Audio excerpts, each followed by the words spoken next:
it can travel the world. The community itself, my art practice, and me.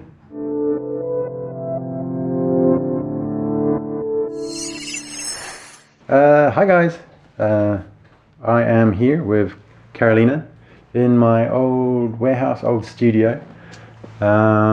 It's kind of like I guess, an impromptu thing in some respects, but actually I've brought my camera along. But this is kind of more Carolina's idea. She's kind of asked me down to just have a discussion because I'm leaving London, and I guess like just see, I guess, just kind of, I guess, give my experiences of me as an artist in London. So I thought it would be good to record it for Culture Drift as well, just to kind of make some documentation of what has happened. So yeah, there we go. Let's do that. So whoever will be watching it, hello. So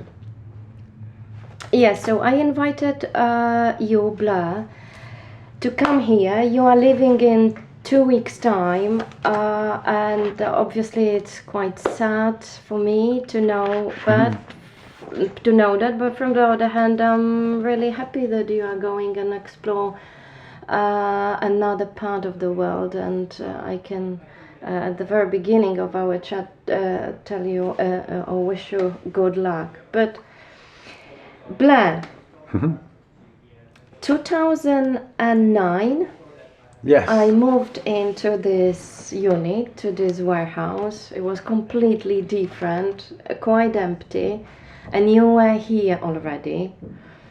And that summer we had a painting jam session. Yeah. I think we did 2 or 3 of them, but that is a painting that we did together. Do you remember it? I do kind of remember it. Now that, like, in my head, I didn't, when you sort of said that you had it, I couldn't remember what it looked like. But now I've seen it, yeah, definitely. I definitely remember, even like the textures and stuff on it. Definitely, yeah. I mean, it's been a long time. Like, that was, 2009, it's now 2022. Yes, yes. So that's like 13 years ago. Yeah. Yeah. I remember definitely what you have done here. Yeah, I And remember I that. quite I'm pretty sure I liked it. did this stuff. Yeah, no? I think. Yeah. And this curly thing. Oh, was that me? Yeah. I That was really me. love it. I thought that this is really a great piece, and I want to keep it. We'll see what is the future of this one. Yeah, for sure. Yeah. Yeah. But that was your first place in London. I mean, I had like a kind of, when I first came to London, so that was like December, I guess, 2008, after traveling from New Zealand around the world, blah, blah, blah, for about a year. But then, yeah, this is kind of my first like place that I could call, I guess, yeah, I'd say so. Like when I first came here, I kind of stayed with family and friends and for a few months, and then finally got here to a place I could call my own. Yeah. And I think this place, not that I think, this place was still under construction. Yeah, very much Hernandez, so. Yeah, I do remember, like, I think, like the first, I was really excited that there was a bath here because I hadn't had a bath for a long time. Like, I had showers, but, hadn't had the bath. But actually, I remember first time using Brilliant. it was still, like the sealant was still wet. So I remember Dan saying, "Oh, just be careful, don't get water on the sealant because, it's still drying." Okay, that's good. That was quite a long time ago. And then you moved out, I think, sort of January 2010. You moved out to Fountain Road. Yeah, like officially I took on the lease on Fountain Road, like I think New Year's Eve, so December 31st of 2009. So, but then didn't actually move in, probably for 2 weeks later or something like that. Yeah. Blair, you did quite a lot of things, especially there. We work a little bit, or trying to gather some ideas for Haringey Arts. Yeah. And Haringey Arts started here this open warehouse day. Then we did it once, and you continue in Fountain Road, and Sure. you did few other things as well, as far as. Yeah, so just as a kind of like an intro to what I guess Haringey Arts was, Yeah. it was actually started by Dan Hernandez. We kind of took it over from him. It was like, so I guess it was something that kind of helped promote and bring together and champion creativity within the Haringey warehouse district or warehouses communities.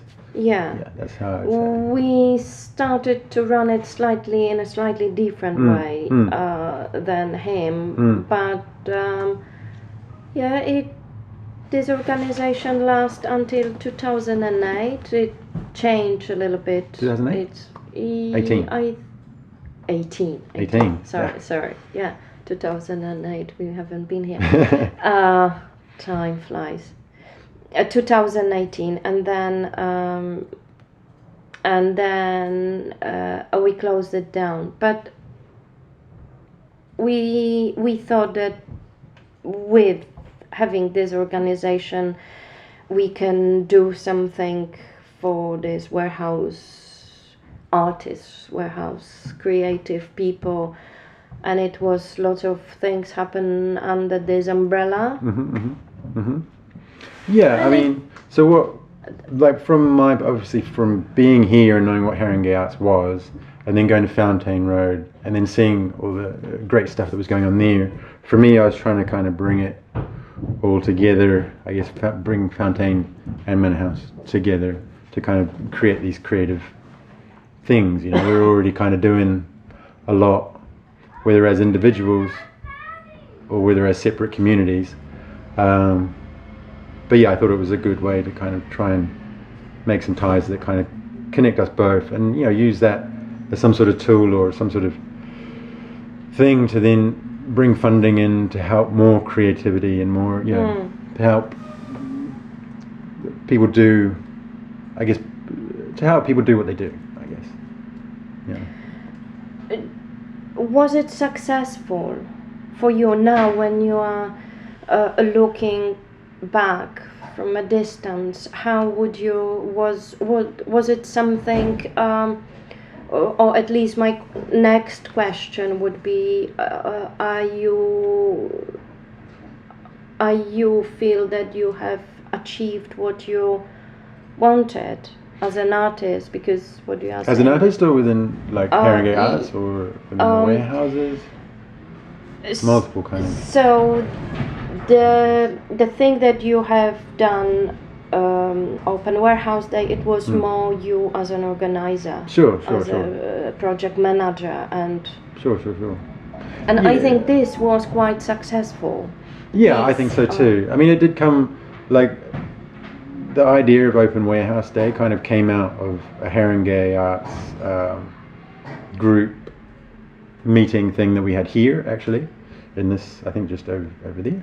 Yeah. Back in the day. And yeah, from that we both decided, or I guess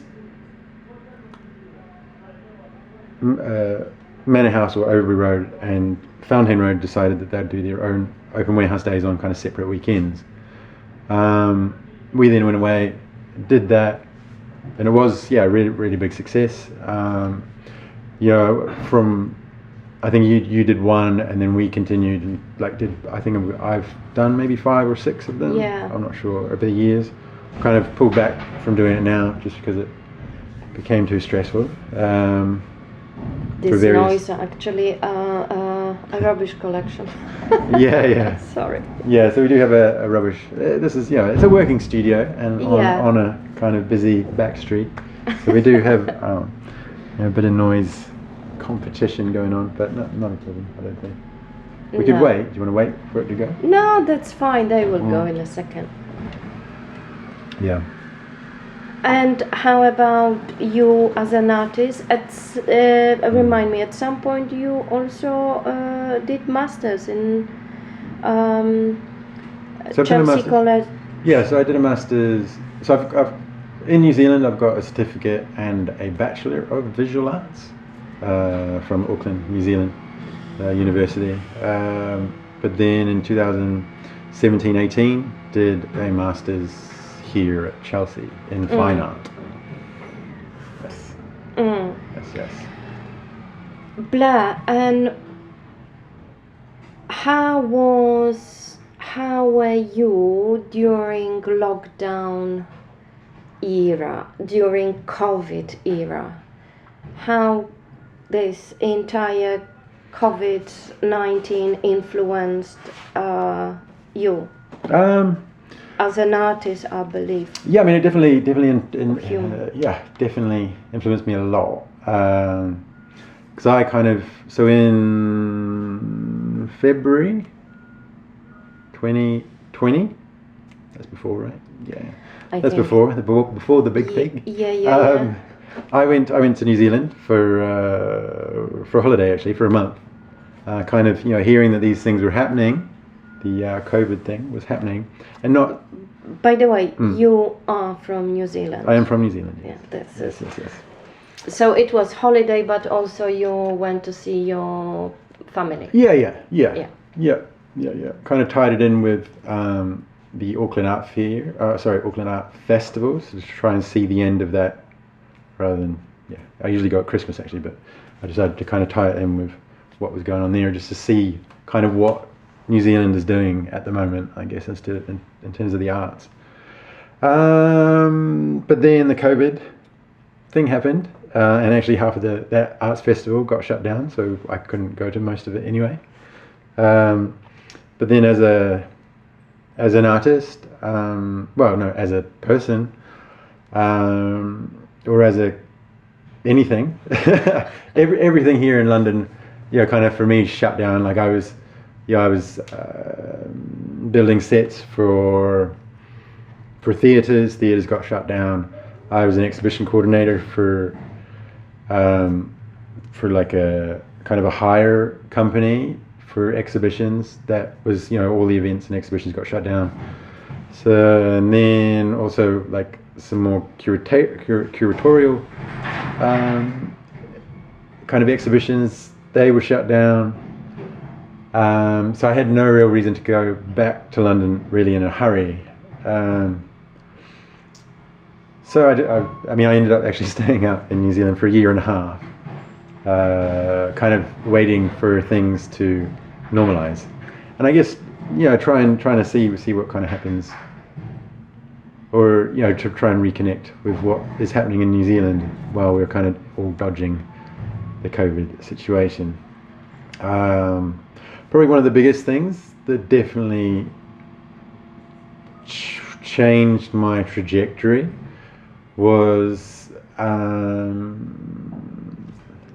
so I had been doing, and I still do, like on the side a little bit in terms of my art practice. I do these immersive installations, so kind of immersive installations which are interactive with sensors and projection and multimedia and all this sort of stuff. So I had managed to get together I thought quite strong proposal for the Arts Council here, and just as I put it in, so I think it takes like 4 weeks, I can't remember, to get a decision, maybe 6 weeks to get a decision. Whatever it was, I'd been halfway through that period. So let's say it was 6 weeks. I was 3 weeks into that period, and all of a sudden the Arts Council shut down all new grants and repurposed all that money towards people who had already kind of received grants. So that was like 6 months of preparation kind of thrown out, because my work was to do with basically installations that are interactive with brain waves. So using an EEG thing or brain sensor to sense what brain waves are happening in your brain, and then that gets kind of calculated into like multimedia and sound. I remember you exhibited at one place at Brick Lane. Yeah, that's right. Yeah. It was this. Yeah, that was kind of the last one day later. Anyway. That was kind of the last. Yeah, that was like the last kind of Is it- thing that I attempted to do in that regard. I think because from that, and then as like I was using that as a practice to kind of build this bigger installation, but also get involved like actual professionals in like psychology and like neuroscience. Yeah. So I had these people that were involved that made it very time sensitive that when the Arts Council had reopened their grants, new grants system, all the people that I'd already got together were kind of like, no, they're recovering from COVID, like not physically recovering, but it's not the same business, situation actually. yeah, well, their It's business is different recovering time. and stuff. Yeah. One was like a university in Milan. There was people from Harvard or the other one, Oxford. Can't remember. One of those universities. But because because they were because they were like school based and everything, they couldn't really. They were all shut down. They couldn't really help me either. So even so it was very. So I lost all my kind of what I would call, I guess, partners to really create a strong proposal for the Arts Council. So 6 months work in terms of that thrown out, and there was no real way of kind of getting it back to what it was. But when you were in New Zealand during let's call it COVID era, you started your channel. Yeah, sure. So I think and that was sort of a new opportunity, or it was a new opportunity. Maybe. Yeah, I'd say so. So this channel, I guess, which is what we're kind of recording on now, as well as everything else. It came about because I was in New Zealand. Sometimes we were having lockdowns and stuff too, and I was basically on YouTube a lot, trying to do research about some stuff, or maybe looking at traveling, or just kind of escape, I guess, the situation that was surrounding us. So looking at old travel vlog YouTuber people,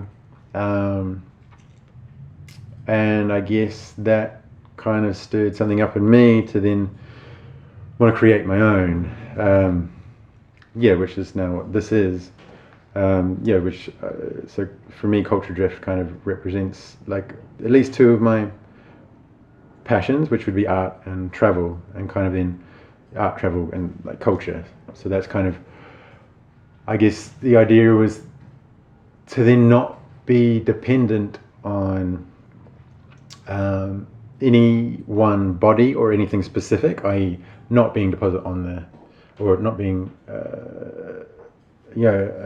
reliant on the Arts Council, not being reliant on galleries, not being reliant on anything to be able to then, well, apart from I guess YouTube, but I think that for me has enabled or created more, or enabled me to control, I think, my practice more in some respects. Although it's kind of taken dominance over my actual creating process. Right. I did have, like in New Zealand, I did get a studio eventually. I think after maybe 6 months of not painting, I needed to paint, or maybe even a year. So I then kind of changed from the travel side to more the art side.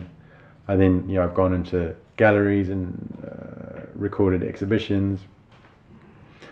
And things like this, actually, what we were doing is like an intention of either where I wanted it to head, or where we'll still head, where, I still have that want and need to promote other artists, whether it's promoting my own art, but also promoting other artists and kind of art in general, and just having, conversations around creativity and artistic practices as well. Blair, you said that you want to have more control and not rely on arts council, galleries, etc. This sounds that the idea or expectations that you could receive funding or you could establish a relationship with galleries, this part is not as successful as could be. I mean, this sure. Arts Council is not successful at all because you've lost. Doesn't mean that. So, if you would achieve this, do you think you would go travel and leave London behind as you are living now? I mean, you are leaving. You are selling all your paintings, you are getting rid of all your stuff, including a space. So, if you were successful or you reached what you hope to achieve, for sure. I mean, I know you kind of, I think press and record button, you said the idea, the breakthrough, like, I guess, trying to have a breakthrough moment. Or, I guess, as an emerging artist, emerge, right? I guess.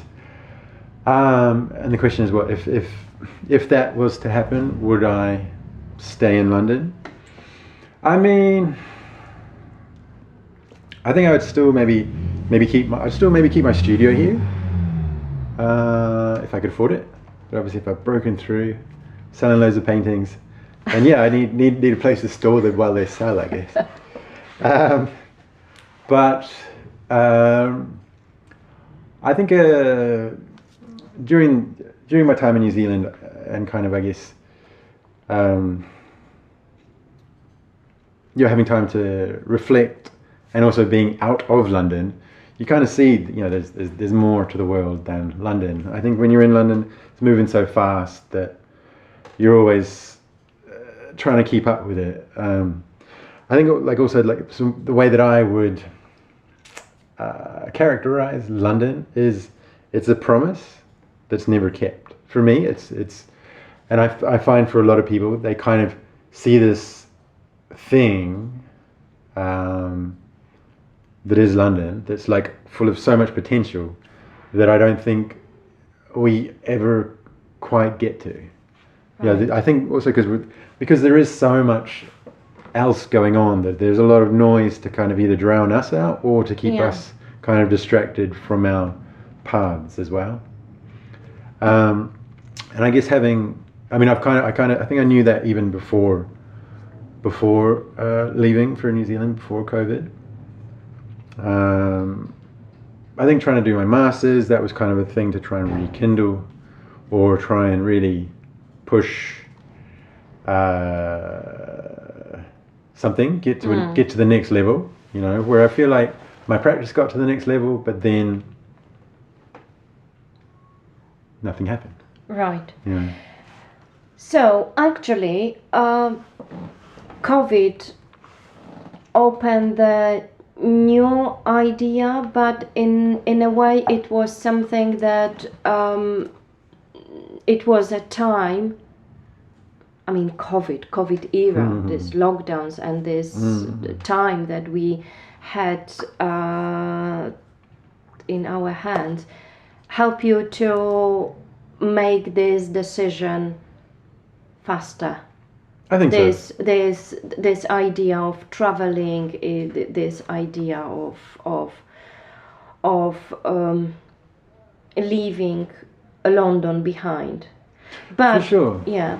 I mean, it's quite ironic that obviously during a time when no one could travel, that's when I was like, oh, I need to leave London. I need to travel. Right. Why? How that computes in my mind, I'm not sure. But I think it was the space away from London that really enabled me to have this disconnection to it and to sort of reflect and see, there is more to the world, I guess, than London. I guess it's about going and looking for that. And that kind of did remind me of actually, So I haven't actually, maybe I told you this, I'm not sure, but so when I was, before coming to London, so I left New Zealand, went Southeast Asia, traveled around Southeast Asia for a bit, and then had a one-way ticket from Auckland to Bangkok to London. And the Bangkok one I could move forever, basically. I could move it around as much as I wanted, which I did for a year-ish, or 10, 11 months or something. And I remember being in Vietnam in maybe November, December, and knowing that, okay, I'm going to London for Christmas because, I just want to be around some family. I have an uncle here and cousins and stuff. Around some family for Christmas because that would be quite nice. But then being like, so what am I going to do in London? Having done all this travel, going to London, I was back in New Zealand, I was like a studio manager for a big print company. It was like desk job, but quite creative in some respects, but also quite desk job, So yeah, it was actually in Vietnam. I was like, oh, I'm going to be an artist. That's and the idea there. That's brilliant. The reasoning was, I think I was drawing, like I'm not sure. I was doing some drawing and stuff. I was like, oh yeah, I could just be an artist, of course. And the fantasy was that the fantasy was that as an artist, with my art, I can travel the world. I think that was, so the idea was get a studio in London, make loads of paintings, sell them, go to another country, another city, get a studio, make loads of paintings, sell them, and then that enables me to then continue the traveling. Right. It reminds me a little bit of the reason why I moved here. I realized that every time I'm looking for the next place to live in London. I've been here for about 5 years. In 2009, yes, about 5 years. 15? I arrived to London in 2014. But every time I'm looking for the news, I can't be bothered with kitchen, with bathroom, or with this. I look for the place that will allow me to paint. And in 2009, I realized that actually there's no need for me to keep it as a hobby anymore, or maybe not hobby. The fact that someone asked me at some point, so painting is your hobby, just actually painting it's not my hobby. It's a serious thing that I can't really live without it. So I am an artist, and came here. I was absolutely not sure about this place, and how am I live with 7, at that time there were 8 rooms, so 7 other people that I don't know in this place. I don't know anything about this area. So I thought, okay, I'm coming here for 3 months in this studio. I'm gonna do what I have to do, and I had this project, this woman I painted, and I'm leaving, and this is it. That, but 13 years later, I'm still here, and this is the only me from this first set of residents who is still here. So it reminds me a little bit of you coming.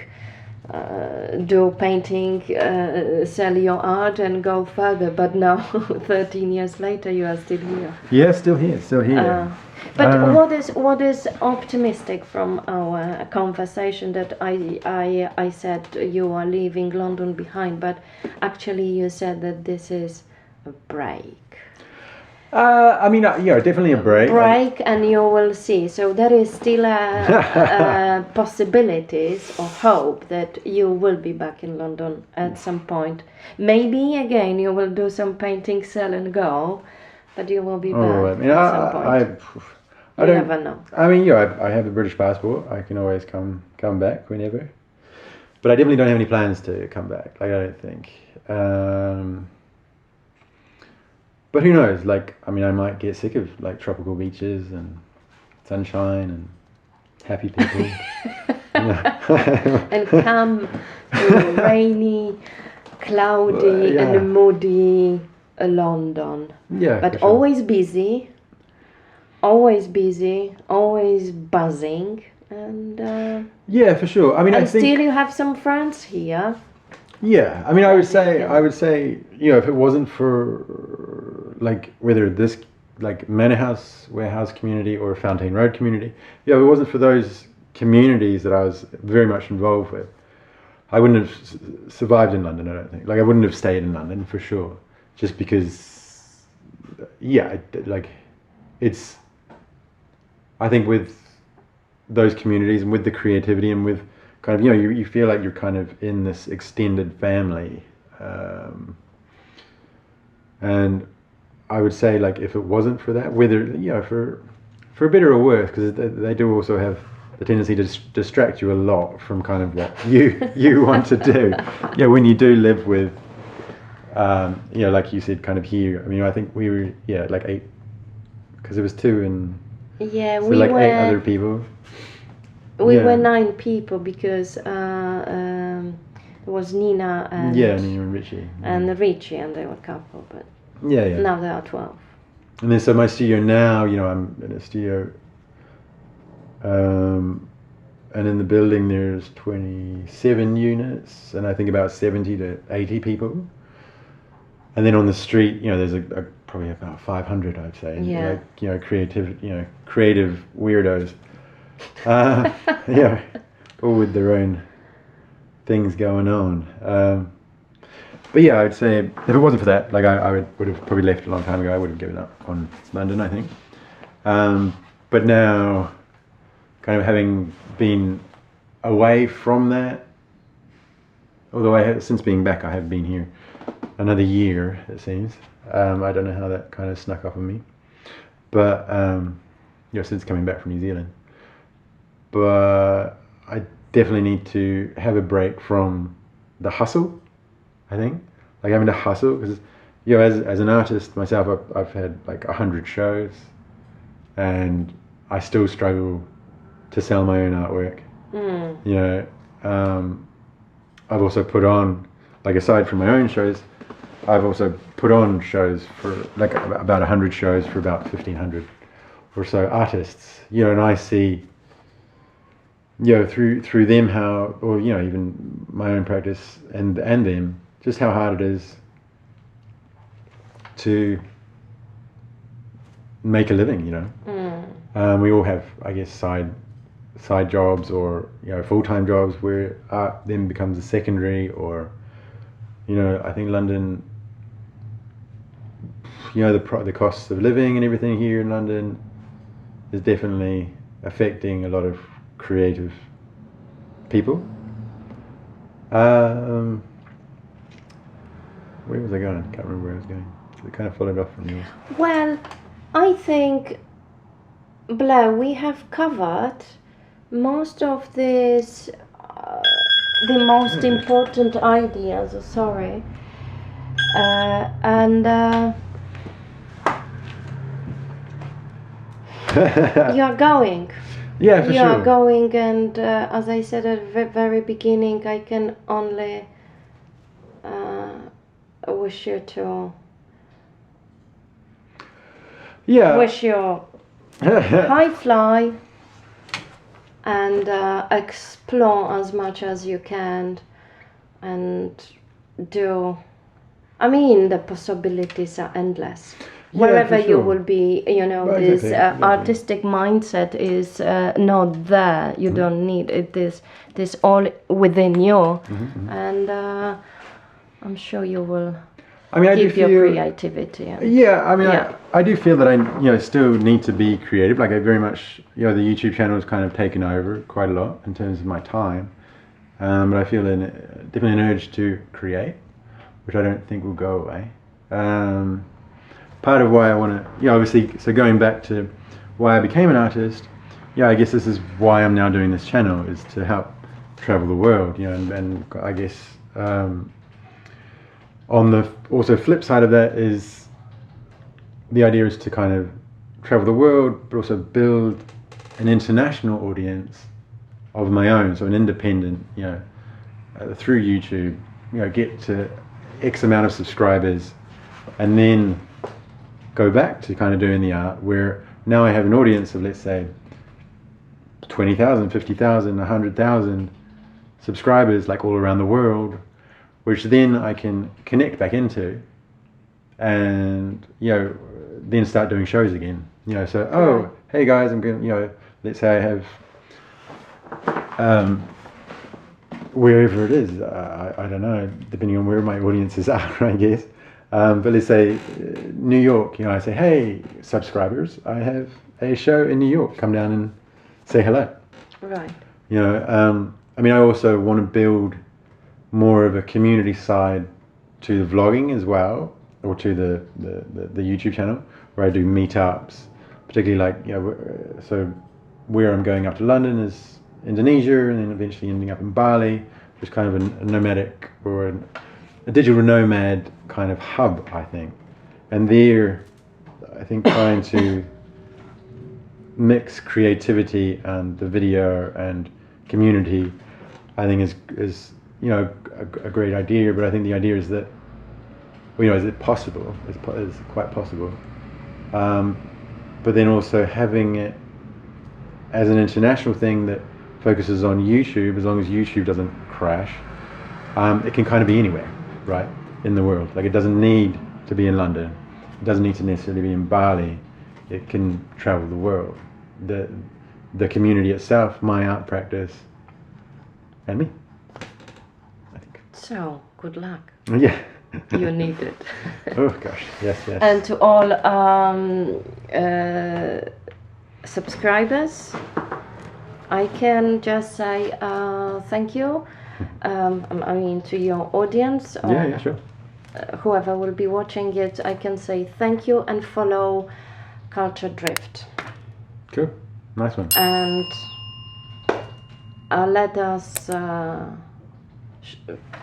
let us show where you are.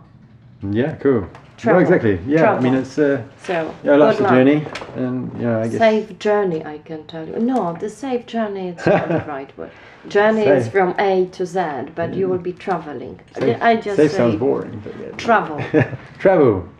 Travel and creativity. Yes. Thank you. Cool. Nice one, guys. Catch you later. Good? What do you think? Yeah, it's good. It's good. 40 minutes? 40 minutes.